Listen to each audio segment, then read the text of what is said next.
June 2nd. Welcome to the Monday market update and mindset call.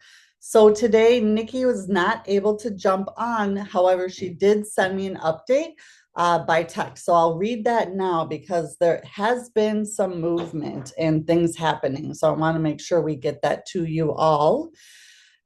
First and foremost, President Trump announced that they're doubling down on the tariffs with China and the EU in regards to steel and aluminum. Now, this has caused a market reaction, increasing the 10-year Treasury, which slightly increased rates this morning and compared to Thursday and Friday. So rates are comfortably in the high sixes, and that's the range for now. Redfin also went on record stating they believe there are 500,000 more sellers than buyers in the market right now. Now, the issue is they didn't really pull any data to support this. They really are just guessing on a lot of parts of the data gathering, maybe taking bits and pieces from here and there.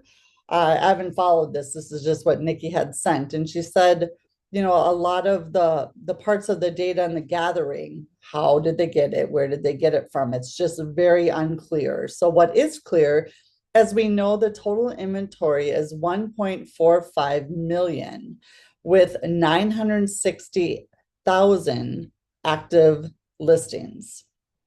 So it really doesn't make a lot of sense what they're saying.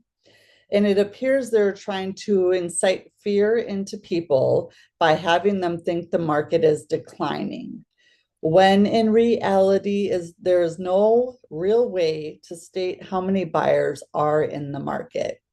Now, needless to say, we're headed into summer and usually get some pretty accurate data by the end of summer. So watch the trends through the next couple months and know that by fall we'll have really good data to go on that will connect the dots looking backwards. So I would just again keep this in mind.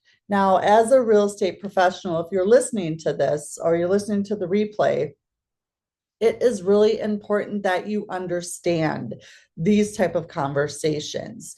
And as much as the media isn't always our friend or truthful in many different ways, because their job is to get clicks, get views, sell subscriptions, and do whatever they need to do. So sometimes, many times, things are fabricated or, like she said, they're made to incite and instill fear in people or get reactions. So as an agent, your job, really, one of the key things as a consultant is to know the truth, to know what's being said. As much as I don't watch the news, I don't care to watch the news, you almost have to, because you have to know what's being spewed out there or said out there, positive or negative, truth or not, so that you can combat that, because your prospects, your sphere of influence, people that are maybe making decisions, life decisions, whether to buy, sell, or invest in real estate,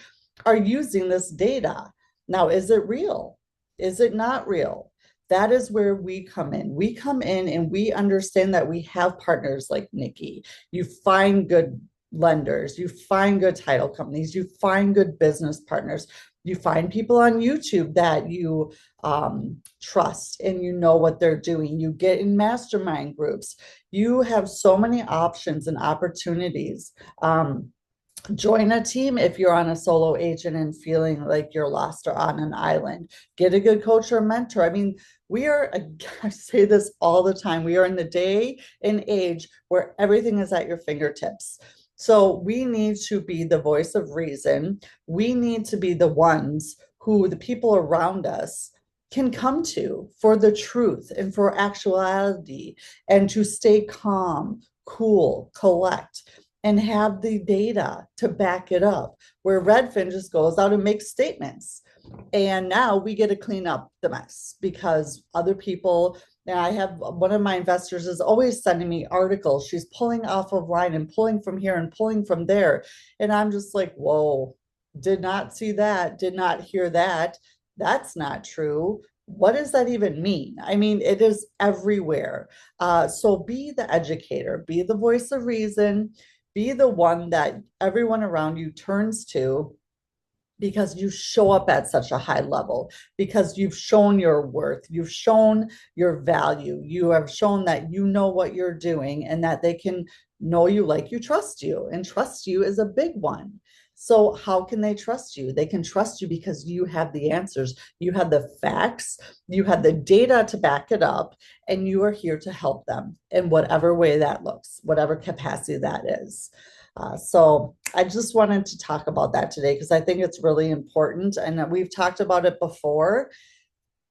We can't talk about it enough. And you need to remind yourself, know what the news is, know what's truthful about it, what's not truthful about it, what's meant to instill fear or sell what they're selling so that they get more eyeballs and more clicks on their information.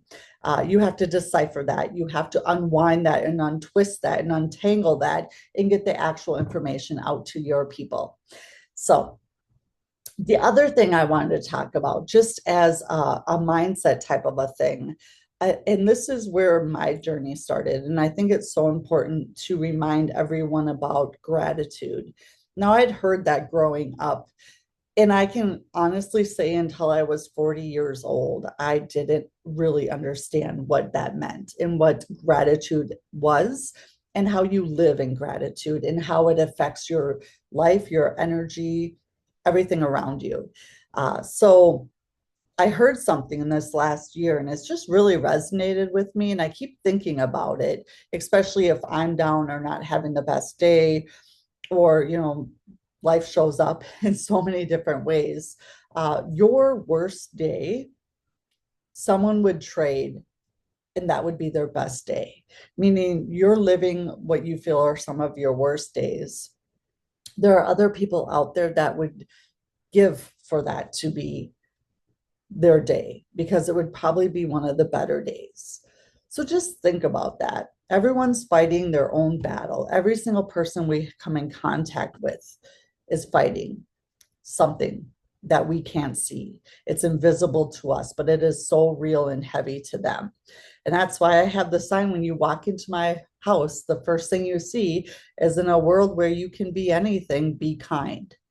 I want to instill that in my kids. I want them to, obviously have strong backbones and personalities and be who they're going to be and lead with grace. And gratitude started this whole journey for me because I found, even though I was in the pits of everything and had really got myself in a situation that I didn't see a way out of.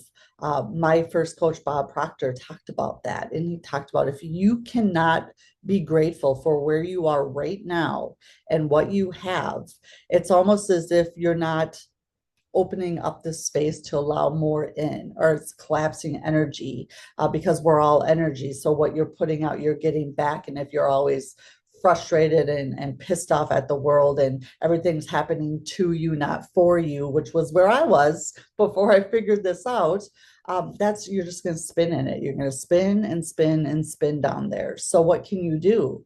Well, whether it's the exact job you want or the career you want, maybe the relationship you want, maybe it's your home or your car or friendship. Maybe it's not exactly what you want it to be. You want more, which is good because we're made for expansion. And this is where you're always grateful, never satisfied. But if you can't even be grateful for where you are today, or you can't look around and find something that's good, because there's good in everything, starting with, you opened your eyes today and you woke up. You woke up. Many people didn't. They didn't wake up today. You did. Be grateful. So find gratitude. If you're not in the, we'll say, the house you want, you have a roof over your head.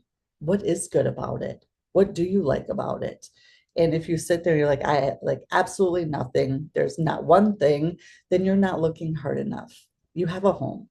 Many people don't. Your worst day, your worst thing, the thing that you do not like at all, is someone else's best.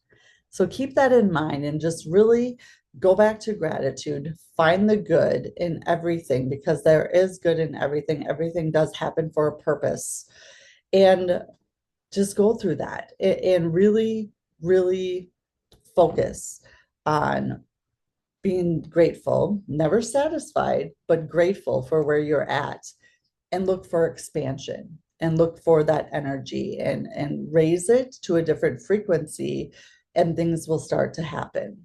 But if you want to just be a victim, if you want everything to happen to you versus for you, you can sit there and you can spin. And I can say this with conviction because I did it for 40 years until I figured this out and I hired my first coach. So I know it to be true. I'm a product of the product. I've been through the systems, I've done the hard work, I've come out on the other side. So I can sit here and speak as an expert because I have done it. And I know gratitude works. I know thinking into results works. I know that everything starts with your thoughts.